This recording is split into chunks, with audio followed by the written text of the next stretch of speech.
Again, it's Priscilla Batzell in Expressionist Art Studio Gallery's backyard in Spring Hill, Florida. And this is a dustpan from the dollar store. And that is some black paint that I want to use to spread on a canvas. And that is probably exactly the right amount. I'm going to cross my fingers and hope that I'm telling myself the truth as an optimist. And this is a 16 by 20 inch canvas. And I have been wanting to do, yes, I see it, it doesn't matter. I have been wanting to do all kinds of stuff. I've been wanting my glasses. How about the glasses? How about them? How about them show up? There they are! Yes! I love it. I love it when that happens. So I'm kind of looking for no bugs. And we're having love bug season. And I am going to sacrifice, utilize, play with a bunch of my favorite colors on the bottom half of a canvas to signify a land portion. I suspect it will work out okay. I am hoping very much. This is supposed to be something of a Halloween theme, but I don't know where it's going to go quite yet. And I have some Anita's metallic black, which is never very black, but makes excellent shadows. And definitely clogs the same as everything else. Come out. Yes. There we go. I got it. You don't have to worry. I got it. I got it. I'm wondering if I left myself an edge catcher handy. And I'm also wondering if I want a little bit of gold in there. Maybe, I think, some more copper. Is it going to be the same? Really? Okay, fine. Be that way. Whatever. Now, edge catcher. I have been using quite a few today, but I'm not done yet. That one will work. The rest of this canvas does not matter right now. I'm going to let it pool over. It can be really simple. It's pretty much starting out as a puddle pour. Whatever happens as far as cells go, and I can see some happening, will be the result of the Deco Art pouring medium with the GAC 800, and the Floetrol that I have mixed in all of my paints. The paint pouring recipe, mine, is underneath the video. I'm going to let that run right down, rock my edge catcher to cover my bottom. Let it pour back again because I think I'm going to have to add some more paint. I see that right now, and I'm thinking that I like how this looks. Plus it comes out. Hey! Comes out in a double stream even. So I'm going to grab some more of that Prussian blue. Everything is stopping. Okay, never mind. I'm going to add a little bit of gold. Because I can. That's the name of my book on the Amazon link, by the way. And nothing will stay the same. So if I add a few splats or things, then it'll just change up the pattern. I am going to let that run right back in, make another layer. I'm going to scrape some of that off with that other corner I can see that was showing. I'm going to try not to drop my edge catcher. And I'm going to try and line up the wet paint and let it flow down in the direction I need it to cover, and back again, and back again, and back into the canvas.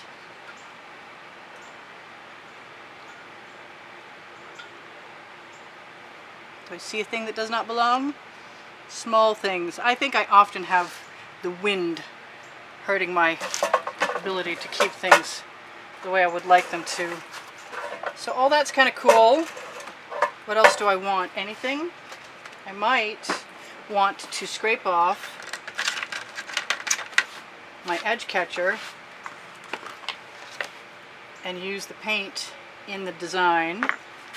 It'd be nice to have a flat space to rest my hand on, but it's not necessarily going to happen. I don't know if this is going to be Halloween or just night sky, but maybe I'll throw some trees on here eventually. You can never tell what this is going to be, but it's definitely part one of whatever. And I'm enjoying removing every last shred. Every drop of paint is coming off. Okay, I lied. There's a drop or two left. And I'm going to put that aside so I can use it in a minute for whatever I might need. Take whatever I've got over here. Same with this. I kind of like the idea of tipping that this way. Oh, you know what? I've got all kinds of paint I wish I had covered on the bottom, but you know what? I also have I also have drips. Oh, I got a love bug on the back of my arm. I know what it was. It's not a spider, right? All right. So, if I tip this as far as I can, then when I go to put the black on in the dustpan, what is that thing? Goodbye, thing. You gotta go. I think I'm just gonna let all that paint run as much as I possibly can so that it will have less inclination to flow away or become lost or destroyed when I add the black. I'm making mountains. That's going in the bucket. Where is a nice clean skewer that's not attached to another skewer? Yeah, that's asking a lot actually around here.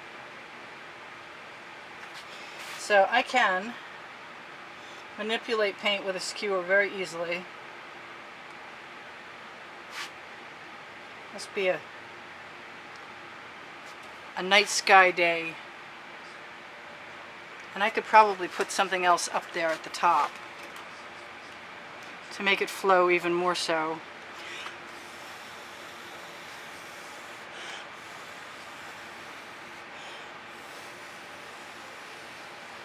Or I could blow on it and see what that does. Hey, that's kind of cool. So I'm inclined to give it a torch really briefly just to firm up the paint a little bit and maybe pop whatever cells want to come out, if any want to come out right now. This is agitated paint where I just blew on it. That's agitated paint where it's stretched. The thicker paint doesn't stretch as readily. I could run a skewer through all kinds of stuff. I could run chain through there too and create a texture, but I'm kind of not minding what's going on there, and I'm going to give myself, yes, am I?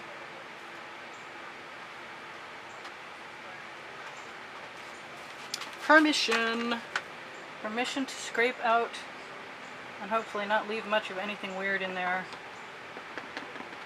I was kind of thinking of tipping this. I'm not sure what I'm going to do now. Kind of thought spatulaing it into place might be better, but the spatula will often leave marks. So I'm not sure that was my best idea.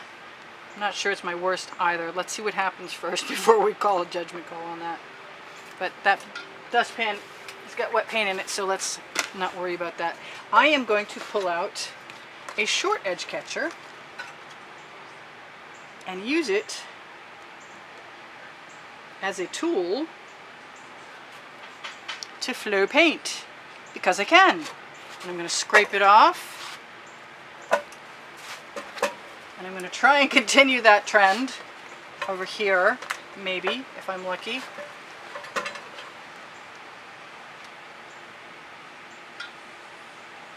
My bottom paint is going to flow a little bit. I see that. I want this to come back here and flow down that way. Nice coat of paint. Looks like it might have been just exactly the right amount. Do I want a white skyline or do I squeeze something else in there? I'm going to scrape that right off. I actually really need a longer edge catcher again.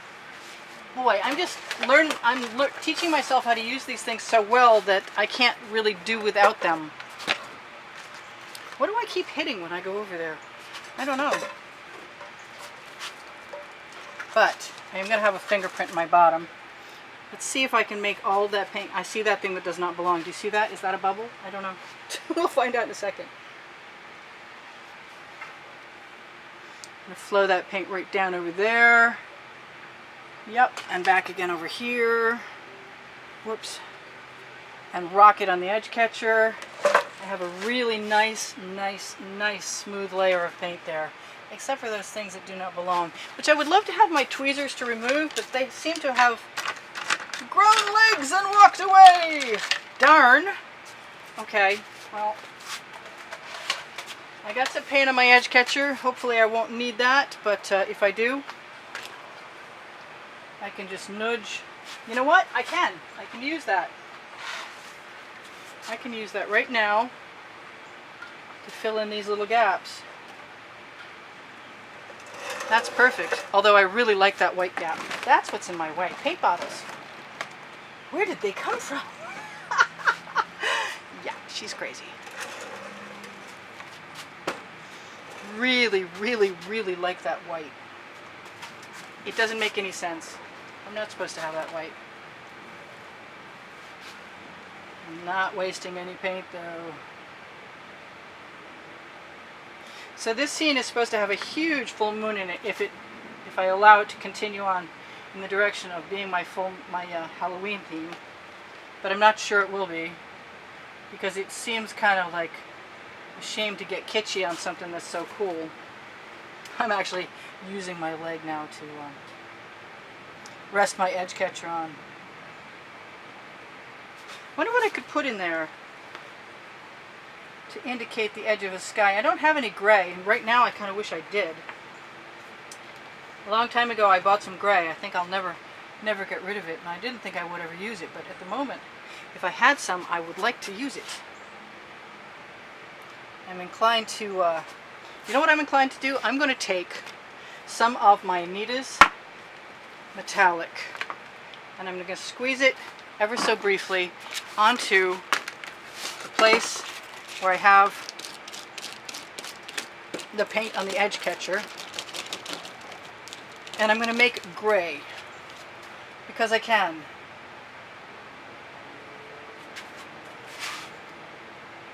And because I like the difference in contrast. That's the word I'm looking for.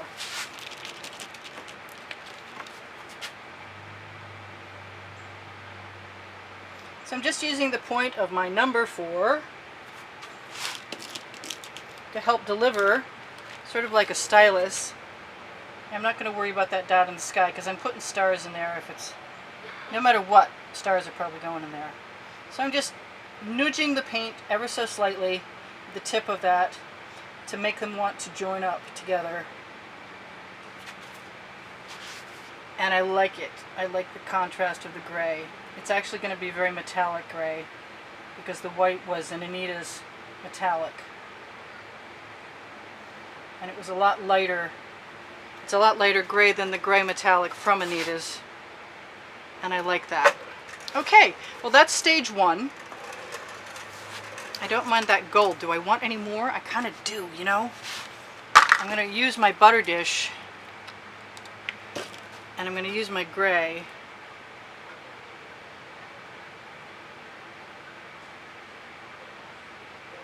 And I'm going to do what I did in my last painting, which is add a little bit of gold.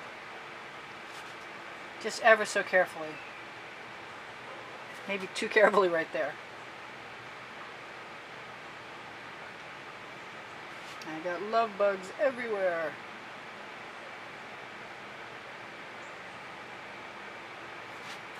No, that's not really bothering me too much. Although I did just drop it above the gray, which was not my intention. I can make that soften up quite nicely by just sticking my finger in it. I want to put the moon in, I really do. But I know that I shouldn't, because the last moon I put in was started to fray out just a little bit.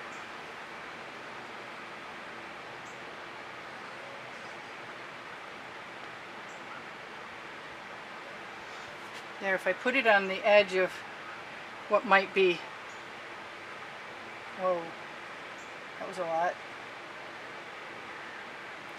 Might be the edge of something. That could be cool. That could be just fine. I'm going to be touching up my bottom, I can tell you. I think I'm going to be cleaning my arms. But I'm going to be touching up my bottom for a moment right now with some dark purple, because that'll blend nicely. Especially below the dark purple. There.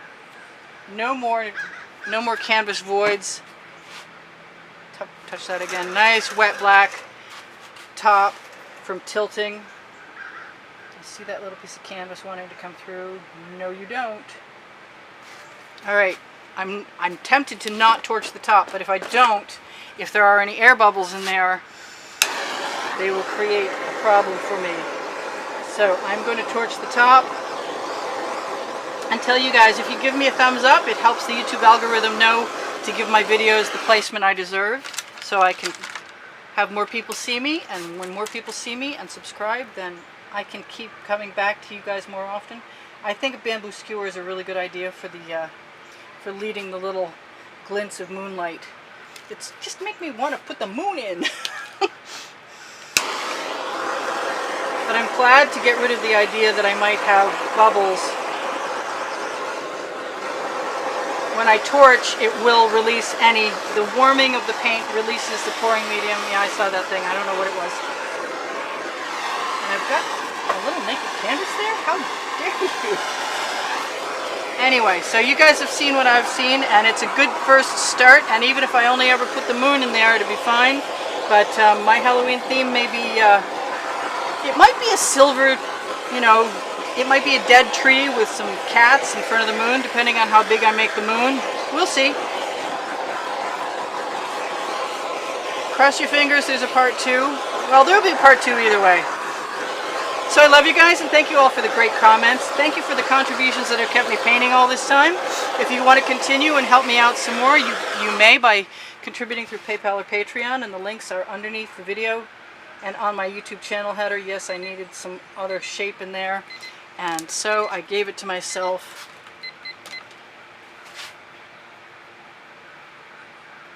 I'm not going to worry about it too much.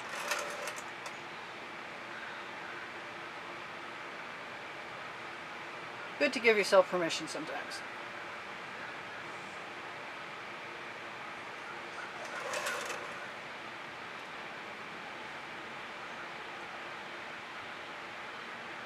Change up the pattern just a little bit. It's not unlike me to do stuff at the very last second. You know that. So don't be shocked. If you're new here, thank you for subscribing. If you are subscribed and you're just stopping by because you haven't seen a notification for a while, you want to check your notifications, because my husband's subscription disappeared, and I know he didn't do that on purpose. I love you guys. Look on the end screens for my website and an exhibition video that will show you this month's prizes, which include 2 different paintings or $160 credit toward any artwork you might want, and a copy of my book called Because I Can, which is also on the Amazon link underneath the video, where you can find all kinds of cool stuff. I'm going to find my tubing if I can, and in the last moment, if there it is, I see it, I'm going to blow that gray cloud up.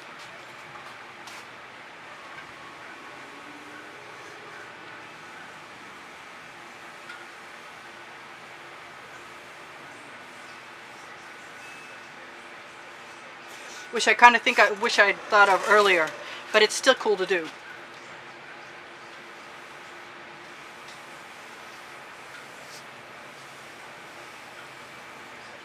Because it will be a different effect. And it wouldn't be the same tomorrow. Time to clean the spit out of my... Alright, I think I've told you guys everything. If I haven't, if I didn't mention, I have Pinterest and Instagram and Twitter links underneath the video. And the clothing under the video is mine, so if you would like to help me out and you need to do some Christmas shopping, I've got some awesome, awesome leggings. And if you're looking for Facebook groups, it's Facebook Expressionist Art Studio Gallery. Appreciation is for students, and Expressionist Art Studio Gallery for fans and collectors is for fans and collectors. I so love you guys.